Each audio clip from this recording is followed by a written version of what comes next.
नमस्कार, आप सभी का स्वागत है। कार्तिक कृष्ण पक्ष की चतुर्दशी को करवा चौथ व्रत करने का विधान है। इस व्रत की विशेषता यह है कि केवल इसे सौभाग्यवती स्त्रियों को ही यह व्रत करने का अधिकार है। स्त्री किसी भी आयु, जाति, वर्ण, संप्रदाय की हो, सबको इस व्रत को करने का अधिकार है। जो सुहागिन स्त्रियां अपने पति की लंबी आयु, स्वास्थ्य व सौभाग्य की कामना करती हैं, वे यह व्रत रखती हैं। करवा चौथ दो शब्दों से मिलकर बना है। करवा यानी कि मिट्टी का बर्तन व चौथ यानी गणेश जी की प्रिय तिथि चतुर्थी। प्रेम, त्याग व विश्वास के इस अनोखे महापर्व पर मिट्टी के बर्तन यानी करवे की पूजा का विशेष महत्व है, जिससे रात्रि में चंद्रदेव को जल अर्पण किया जाता है। यह हिंदुओं का एक प्रमुख त्यौहार है। यह मुख्यतः भारत के पंजाब, उत्तर प्रदेश, हरियाणा, मध्य प्रदेश और राजस्थान में मनाया जाता है और अन्य राज्यों में भी स्त्रियां इस व्रत को करती हैं। इस दिन सुहागिन महिलाएं अपने पति की लंबी आयु के लिए निर्जला व्रत रखती हैं। महिलाएं रात को चंद्रमा की पूजन अर्चना करती हैं व इसके बाद ही व्रत का पारण करती हैं।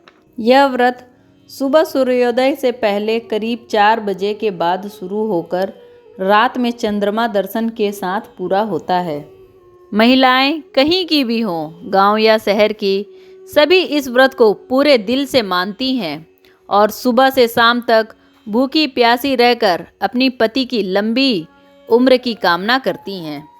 महिलाएं इस व्रत को करके 7 जन्म में पति के साथ की प्रार्थना करती हैं। आइए अब जानते हैं कि करवा चौथ के दिन छलनी से चांद को क्यों देखते हैं। करवा चौथ पर छलनी से चांद को अर्घ देना बहुत ही महत्वपूर्ण माना जाता है।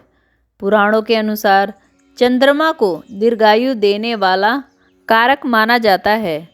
चंद्रमा सुंदरता और प्रेम का भी प्रतिबिंब है। छलनी का प्रयोग आटा या अन्य तरह की चीज़ों को छानने के लिए किया जाता है। छलनी से छानने के बाद किसी भी वस्तु की अशुद्धियां अलग हो जाती हैं। इसी कारण से करवा चौथ पर छलनी से ही चांद को देखा जाता है। रामचरितमानस के लंका कांड के अनुसार इस व्रत का एक पक्ष यह भी है कि जो पति पत्नी किसी कारणवश एक दूसरे से बिछड़ जाते हैं, चंद्रमा की किरणें उन्हें अधिक कष्ट पहुंचाती हैं। इसलिए करवा चौथ के दिन चंद्रदेव की पूजा कर महिलाएं यह कामना करती हैं कि किसी भी कारण से उन्हें अपने पति का वियोग सहना ना पड़े। महाभारत में भी एक प्रसंग है जिसके अनुसार पांडव पर आए संकट को दूर करने के लिए भगवान श्री कृष्ण के सुझाव पर द्रौपदी ने भी करवा चौथ का व्रत किया था। इसके बाद ही पांडव युद्ध में विजयी रहे। चांद निकलने पर महिलाएं छलनी में दिया रखकर चांद और फिर पति के चेहरे की ओर देखती हैं। ऐसी मान्यता है कि जब महिलाएं चांद को देखती हैं और फिर पति के चेहरे को छलनी में दीपक रखकर देखती हैं तो उससे निकलने वाला प्रकाश सभी बुरी नज़रों को दूर करता है। मान्यता है कि पतिव्रत महिला से कोई भी किसी तरह का छल ना कर पाए, इसलिए छलनी से चांद को देखना चाहिए। भविष्य पुराण के अनुसार चौथ का चांद देखना वर्जित होता है। चौथ का चांद देखने से मिथ्या आरोप लग सकता है या फिर कहें कि कोई झूठा आरोप लग सकता है। वहीं करवा चौथ भी चौथ की तिथि है। यही कारण है कि चांद को इस दिन खाली देखने की बजाय किसी वस्तु यानी कि छलनी का इस्तेमाल करके देखा जाता है। सीधे चांद ना देखने के पीछे एक अनोखी कहानी है। एक बार श्री गणेश को चंद्रलोक में भोजन का आमंत्रण आया। गणेश जी वहाँ गए और ये सब जानते हैं कि गणेश जी को मोदक बहुत पसंद है। वहाँ पर मोदकों का भी प्रबंध था। गणेश जी ने भरपूर मोदक खाए और काफ़ी सारे अपने साथ बांधकर भी लाए। जब वह मोदकों को अपने साथ ला रहे थे तो अधिक संख्या में होने के कारण वह मोदकों को संभाल नहीं पाए और उनके हाथ से मोदक गिर गए। यह देखकर चंद्रदेव हंसने लगे। उनको हंसता देख गणेश जी को क्रोध आ गया। गणेश जी अपने क्रोध को संभाल नहीं पाए। उन्होंने चंद्रदेव को श्राप दे दिया कि जो भी चंद्रमा को देखेगा उस पर चोरी का आरोप लग जाएगा। श्राप सुनकर चंद्रदेव घबरा गए और गणेश जी से क्षमा मांगने लगे।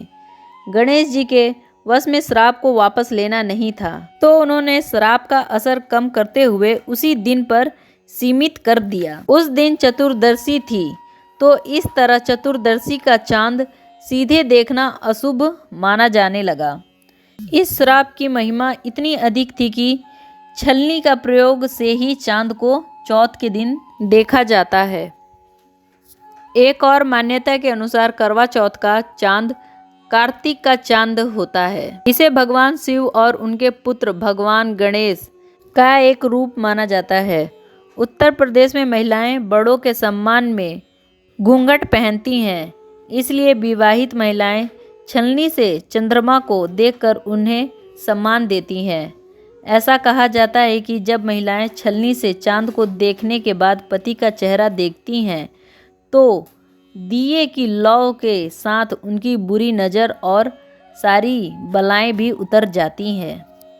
उम्मीद है कि आपको यह वीडियो पसंद आया होगा।